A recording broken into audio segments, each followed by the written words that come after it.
یو صحابي فرمایي وای د اسلام مخکې زموږ دا حالت چې کله به سفر باندې وکړو دا ځان سره یو دی کاڼي به واغست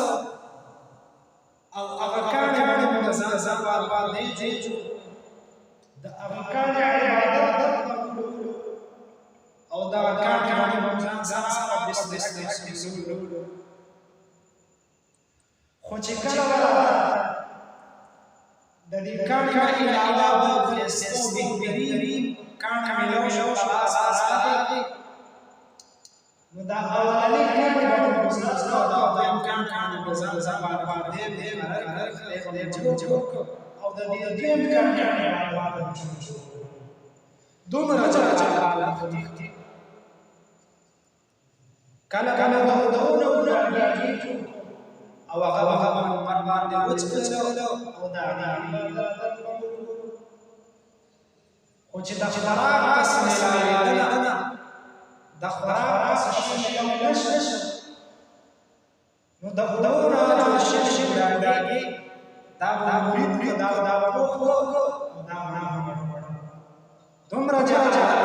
چې د ورونو به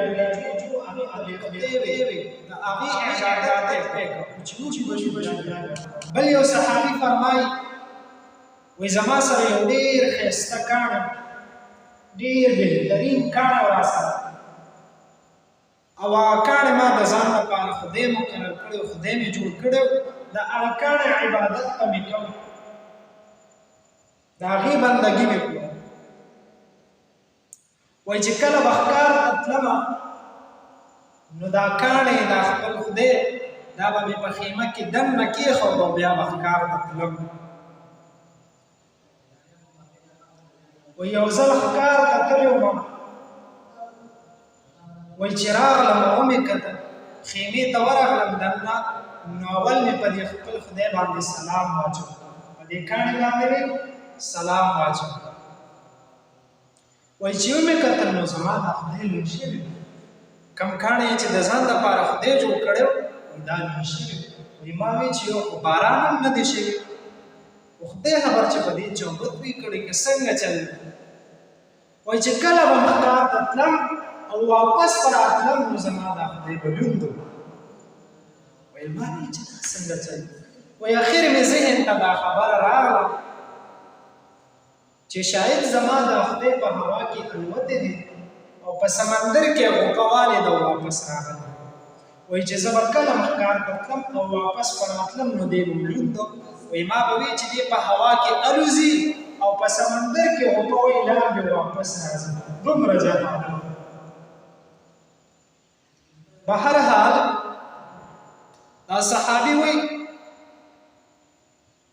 یو ځل ما وی چې راشه چې زه دا خپل خدای وینم دې څنګه په هوا کې الوزي او په سمندر کې لاندې بیا راځي وایي د ښکار په اراده باندې راووتم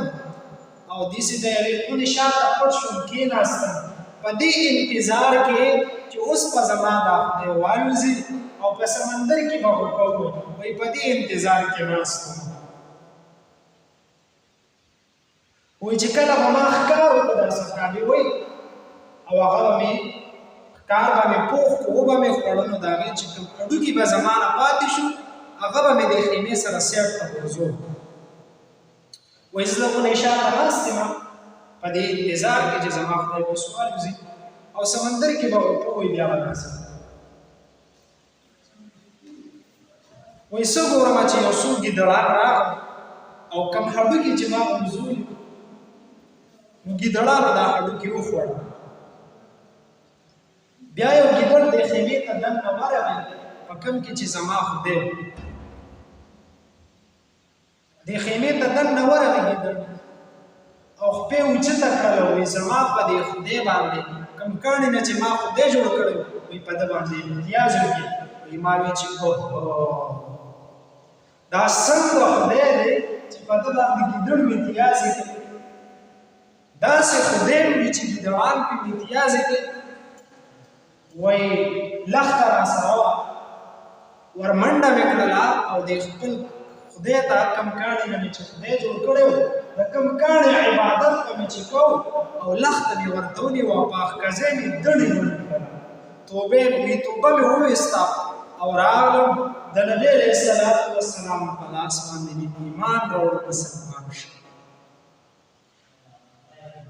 نو د عرب د اسلام راوړلو نه مخکې دومره جهالت و دومره ناپوهي وه چې دغې خلکو به ژوندۍ لوریانې ښخولې خو کله چې دنیا ته زموږ ښکلي پیغمبر حضرت محمد مصطفی صلی الله علیه وسلم تشریف راوړو د جهالت ټولې تیارې ختمې شوې او هر طرف ته چې کوم دي رڼاګانې شوې